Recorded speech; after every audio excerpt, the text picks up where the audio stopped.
Okay, we're back again, and here we go.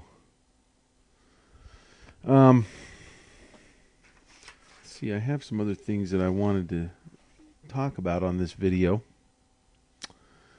As this painting plays out here, one of the things that I'm working on here is, and I was going to also mention, when I turn the painting sideways, the reason for that is the natural motion of the wrist.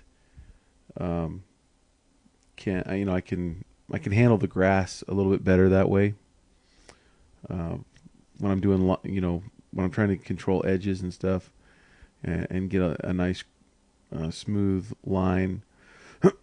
Excuse me. Sometimes it's just easier to turn the video sideways. That brings me to a good point, and that is edges. And I've heard other artists talk about edges before, and I'm talking about like the edges of objects in your painting, and the edges of transition areas. See what I'm doing here. Turn it sideways again. Oh, so I can work on the grass. Yeah, and so I've heard other artists talk about edges, and I believe this too, that one of the last things that that artists really start to try to control is their edges. And beginning artists have so many other things to be concerned with that often they don't worry about the quality of the edges.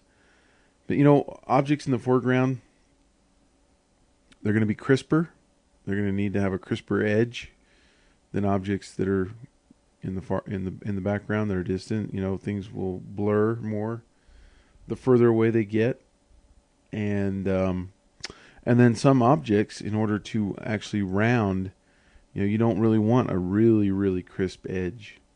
This is one of the reasons why I like painting in Photoshop rather than using a lot of masks or using the lasso a lot and painting against masks. Now that's because I'm trying to get more of a real world look in my painting.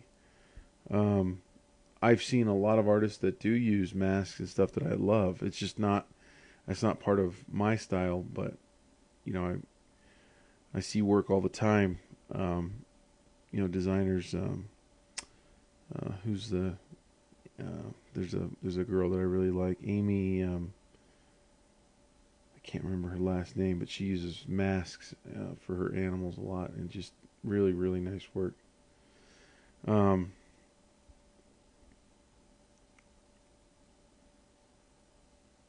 doing good edges takes a lot of time. What I'm doing here on these plants in the foreground is my plan is basically to have a dark foreground. So a lot of times you can kind of frame your image by having dark all the way around the picture. A lot of value, dark value, but also by not putting a lot of light in the foreground, it's not going to take attention away from the frog and the kids. And so I want to keep those values pretty dark in the foreground because that stuff's not important. If you want to emphasize areas in your painting, that's where you want high contrast. White against dark, or really light colors against dark colors, will really make your eye go there in those areas. And so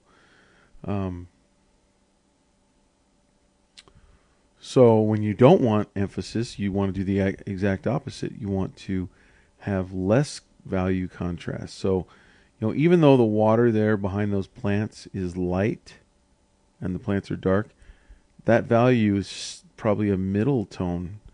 The purple in the water there is probably only 50%. Like if you took your value scale and you said, you separate your value scale into 10 different segments, That would be like right in the middle, that water there, And so again, I can't say this enough, but preserve your white. Don't use white unless you're, of course, if you're painting like acrylics or like watercolors. I'm talking to those who want to paint with really opaque paint and dark, rich colors and stuff like that. You want to save the white that you use for highlights at the very end of your painting. Keep everything in middle tones to dark tones until the very end, and then you can pull out the emphasis areas with white or light, very light colors, like light yellows, oranges, and light blues and things like that. But if you preserve those areas, then you can kind of keep control on your values, So that's very important. So that's why when I put in these little details on this mushroom here, I'm not going to make them white, even though in that reference there, they're pretty much white. But I'm going to say, you know what? I'm going to put them in at about a 50% value. These little cool gray dots here. And if I need to lighten them up later, I can. So, that's kind of how I work, as I'll just leave things and not use white until the very end. I just can't say that enough, because I see that's one thing that I used to do as a student, and I see my students do it all the time, where they get done with their painting in an hour and they've got white everywhere. And if you look at the value patterning, it's like every part of the painting all the way around, wherever there's white against dark, is grabbing for your attention, just begging you to look here and look there. And they're not important areas, and they're areas that you shouldn't be looking, or that should be a second read. So like this mushroom right here, I wanted to put it in there because it's kind of a cute little reddish color mushroom thing, but it's not the most important part of the painting. In fact, it's not important at all.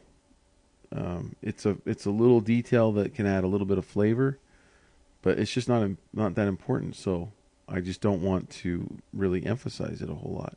I don't want it to detract and take away from the frog. So here I am back working on the bumps, the bumpy skin texture of the frog, and I'm still fighting with these spots, and that's kind of why I keep working it. And I'm also trying to build this rich color in there, and I really want, in the end, I want the richness of that green to just really kind of bombard you with richness. And so I'm building that up slowly. Here, I'm looking at these plants and I'm saying, I think I got these a little too light. I want to darken those up a little bit. Add a little bit more highlight here. And this is, what I'm trying to do here is say, the water down in there, because it's in the shadows, maybe it's reflecting some cool light. Maybe it's reflecting some cool light from the sky that's up behind, where we can't see here, kind of coming down and bouncing back up into the frog. And then just kind of having fun with the colors, saying, it's a warm sunset, but that doesn't mean that there can't be cool shadows and cool colors reflecting up into this frog here. That's one thing I really like about a lot of animals, both mammals and reptiles and amphibians, is how they often will have a really light or white stomach area, so you can put a lot of cool colors up in there. That's one thing that I also do, is I always look to see if I can introduce some really colorful areas, some really rich colors into my painting that might not naturally be there, or that might be there but not as exaggerated as I like them.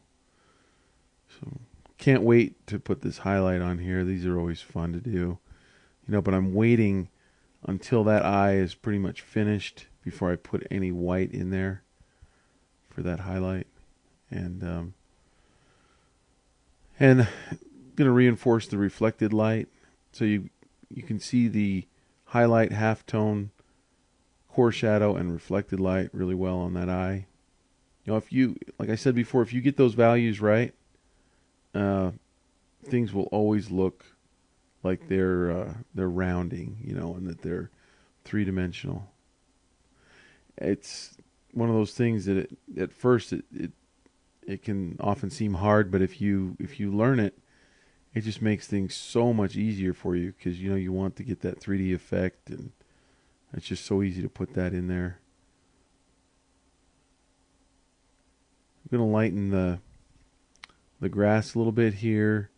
I want this foreground grass to be light against a dark background. So, just kind of reinforce that a little bit. And it's the painting part for me is very relaxing. The design part is a struggle often.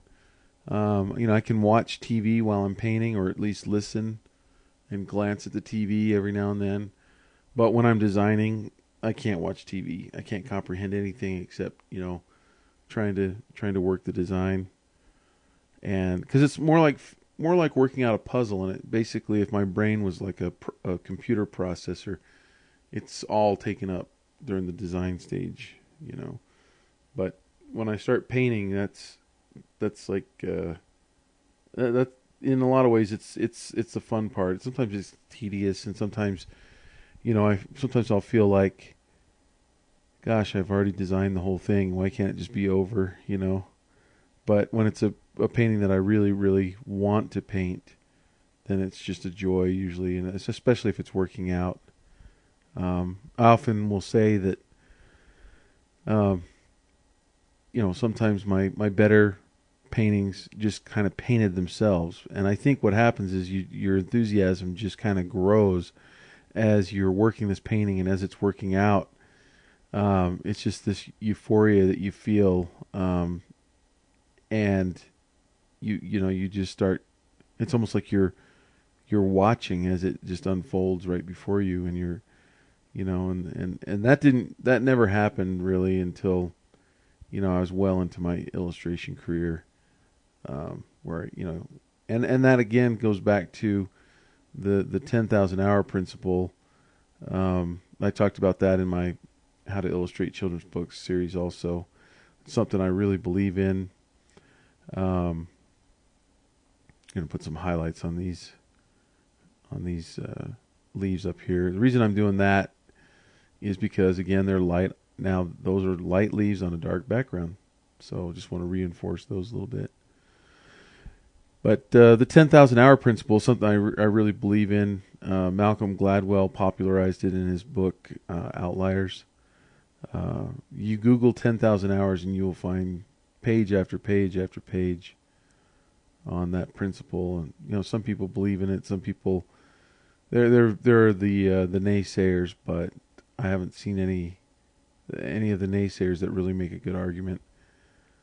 And basically, what it says is that that your success in just about anything in life, whether it's sports, whether it's something academics, being a great surgeon, being a great chess player, being an artist, anything that takes a degree of skill, that it basically takes 10,000 hours of practice to achieve world-class greatness, and that there really hasn't been any case where someone has achieved world-class greatness in less time. And they figure that it takes the brain about 10,000 hours or more to finally, really get it. And if you figure that out, depending on how much practice you're getting per week or per month, that can take you a decade, or it could take you, full-time work for about 5 years, part-time work for about 10 years. And, if you think about it, any good artist that, anybody that you admire, that you just love their artwork, artwork is amazing. Most of them probably have 10,000 hours of practice or more. And one of the things I like to tell my students is don't beat yourself up if you feel like you're not cutting the mustard. If you feel like you're lacking, if you look at someone else in the class and you feel like they're way better, or you might be the weak link in the class. Because most likely that student has just a few hours painting, maybe just 100, or maybe less than 100, and it really takes 10,000 hours plus to get really good. I figure I have over 50,000 hours painting. And you take somebody who, well, look at our education system, and look at the value that we place on the arts. And in the public school system, it's pretty much non-existent. We've placed all of our emphasis on math, science, and reading, and English, and stuff like that. And art is looked at as kind of a playtime thing. So even if you had art junior high and high school, chances are there were so many kids in the class that didn't care about art that you really didn't get a whole lot done. That really kind of detracted from the class. And I'm going to put some details here in these leaves, just kind of put some little ribs in there. But you really can't beat yourself up if you're a product of the public school system where you never had formal art training. Think about how many hours the typical student has in reading and writing and math versus how many hours of true practice and instruction they have in painting, in designing, in figure drawing. And for most, I would say that are coming out of high school, most don't have really any painting time at all, of serious painting or serious drawing. And so they go to college. I'm actually going to try to put that reflection back in the water again. It just I think I put it in there too soon the first time. And so I ended up painting over it, trying to get my values right. So what I did was I duplicated all my layers, flattened them, and went to edit, transform, and flip vertical, and just flip that layer upside down. And then I take the eraser and I just kind of go in and I erase what I don't want on the reflection, and I keep what I do want. So, and I got it over top the leaves here, so I'm erasing that. Doing a little erasing there. And so anyway, yeah, so students come to college and they virtually have zero experience painting, and yet they're thrown in, and they feel like this is college. I need to be doing really well, and I need to be able to paint, and I need to be able to draw, and now some kids on their own time have just really spent a lot of time painting and drawing because they just love it, or they've been encouraged by their parents or whatever. And so you have these huge gaps in skill level where you don't find those same huge gaps typically in the average English class. Everybody kind of has the same amount of skills, and their skill level is much higher than it is in painting and stuff. And I think that what's important to take from that is, one, don't beat yourself up because you're not good if you don't have your 10,000 hours under you, because it's just a matter of time. The bad news is if you've only got a few hours or a few hundred hours, you've got a long time before you're going to be able to master painting and designing and drawing and all that. But the good news again is that it's doable with time. So, you have to love it. You have to really enjoy it. But if you do, then, it's just a quotient of time, So here I am, just, I see a little texture in the sky that I think is a little heavy, and it's not the texture from my texture palette. It's kind of a texture of the scumbly paint approach that I use. And so I felt like there it needed to be smoother, so I kind of go in there and smooth it out a little bit. And again, You can watch me paint this, but in order to actually be able to do it, you're just gonna have to get in there and fool around with it. And when I say smoothing things out, I'm finding areas that are a little darker next to areas that are lighter, and I'm trying to just gradually work in lighter tones on top of the little darker patchy areas. And it's temperamental, and you just kind of have to work with it. That's one of the reasons why with this style, I like to just put down little bits of paint at a time and just gradually build it up. So again, my settings are the flow is typically somewhere between 20 and 30%, and then I'll run the opacity all over the place, but typically also down near 20%, 30%, sometimes 40%. You can also change the opacity by just hitting the number keys. That's a real good shortcut. So if you just tap as you're painting, you can just tap. So you're not seeing me going and changing the opacity a lot, but I am changing the flow of the paint by just tapping the number keys. And so like 1 will make it 10%, and 2, 20%, and so on. So it's finally time to get to these kids. You've probably been wondering, like, what the heck is he doing? How come he's not painting these kids? So I had to do that to keep you watching, right? Actually, the reason I leave those detail areas for last is, they are really a detail area because they're so small, and so I really want to work the other colors, because the colors on these kids are going to be so important that I want to have everything else pretty much set. I mean, I know these are going to be they're going to be a warm color, but when I have the rest of the painting in there, then I'll really be able to tell, how warm to make them, how hot to make the skin tones, or if I need to cool them down a little bit. Also, just working like, the textures and things like that. And you'll notice that right now I'm working in the color into these little kids' faces. And, I talked about that before.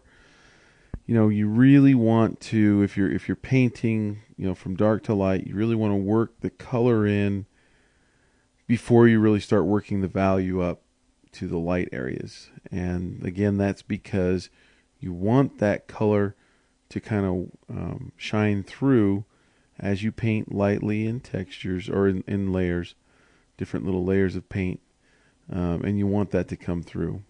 So now, one of the challenges on working on these little faces are, they're small, and this is a painting that I would never even attempt with acrylic paint or oil or any other thing like that. The children's faces are just way too small, especially at 9x12. If I was actually going to try to paint this for print with paintbrush, traditional paintbrush acrylics, I'd have to paint this thing pretty dang big, because I've got that texture in there, and so I would have to paint these probably, I'm going to guess, maybe, if it's a 12, maybe 24 inches tall, twice as big, by 24 by 18, or maybe even bigger.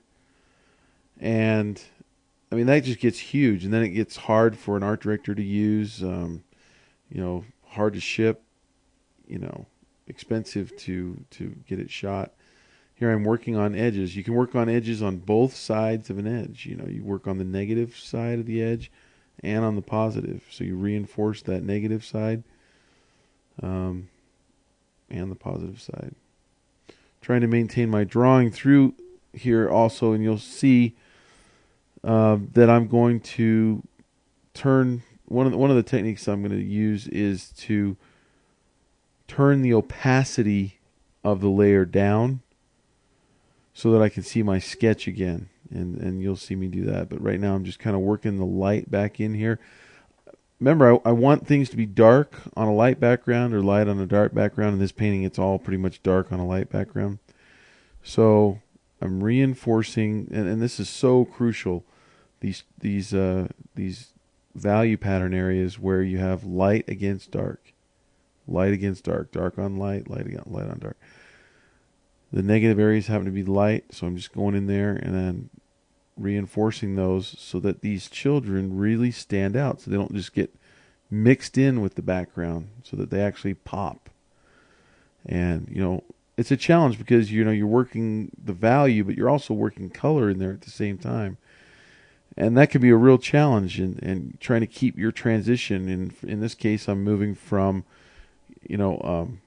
from yellows to oranges to pinks and to purples, and then finally blue. Kind of hitting all those colors along the way. And it's not easy to keep that transition going, especially if you're not using a gradient tool or something. But I think it has more of a interesting texture to look at in the paint, and so that's why I do it that way.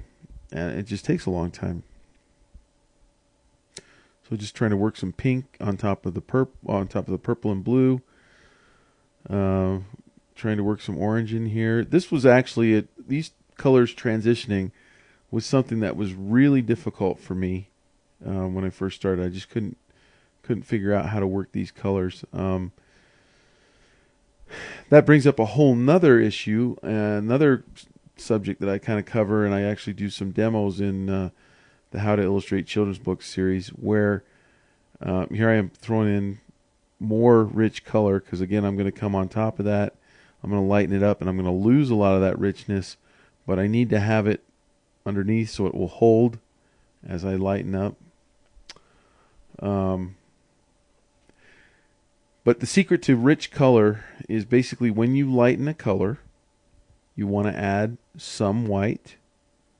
And in this case, if you're working digitally, it's not like you're taking paints and mixing them together and stuff. Here I'm erasing some paint. I felt like I got a little heavy there. Also, I'm going to turn down the texture on these children's faces, something that I could not do if I was painting in acrylics. So I actually turn down, going into the texture. I think I do it right about here. On the texture, right here, turning down the scale of the texture. Now their faces can be smoother. Can't do that with acrylic, the way I used to paint in acrylics, because I put the texture down first, and everything got the same texture. Now I could, sometimes in the faces, I would try to tone it down a little bit, but it was pretty tough to do that, and so I'd end up, usually with children's faces, I'd end up with too much texture, and that really made it difficult because, think of a baby's skin. It's very smooth, very, very soft. Same with women, smooth skin, that's a feminine trait, and just really difficult to get when you can't control your texture. It's a beautiful thing in Photoshop. Now, so what I'm doing here is I just turned down the paint layer, the one that I keep flattening to, and I took the opacity down. You can look at the top of the layers palette, and there is an opacity slider, and you can just turn it down. And that way I can see my sketch better from underneath, and it's going to be really important for me to keep those lines from that sketch. So I'm painting on the top layer, and the paint's still there. I've just turned it down visually, so it's still there, but I can turn it up and turn it down, just dial it up and dial it down, and I'm only doing that visually. It doesn't affect the file at all. It doesn't change anything in the actual paint to turn it down. And so I'm just painting on an upper layer right now, and then I'll turn it back on later after I get.